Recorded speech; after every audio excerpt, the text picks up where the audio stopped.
আসসালামু আলাইকুম বন্ধুরা, আমার ইউটিউব চ্যানেল নিয়ে আপনাদের নিকটে উপস্থিত 199।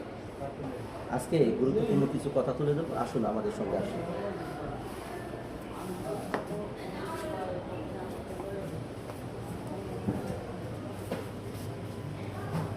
এই বিলাসিতায় ঢুকে পড়লাম বন্ধুরা, একটাই কারণ। আল্লাহ জাল্লা শানহু বলছেন, কুল্লি নাফসি যায়কাতুল মাউত, প্রত্যেকটি প্রাণীর মৃত্যু স্বাদ গ্রহণ করতে হবে বেশ। তারপর আবার বলছে,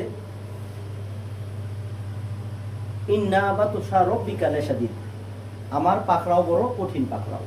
আল্লাহ কখন কাকে পাকড়াও করবে সেটা জানেন অনেকেই। কখন? মৃত্যুর পরে সেই পাকড়াও থেকে কেউ রেহাই পাবো না, জাবরা জাবরা করে বিচার করব। এই বিলাসিতায় আসার উদ্দেশ্য হলো, এই বিলাসিতায় করিয়া অনেকের জীবন ধ্বংস হয়ে গেছে, নিজেকে বিলাসিতার মধ্যে ডুবিয়ে ফেলেছে, পরকাল ভুলে গেছে।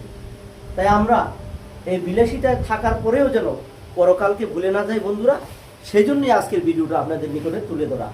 তাই আমরা পরকালকে বিশ্বাস করি, পরকালকে মানব, মৃত্যুর স্বাদ কলম গ্রহণ করতেই হবে। সেই জন্য সকলেই মৃত্যুর জন্য প্রস্তুত থাকি। আল্লাহ হাফেজ।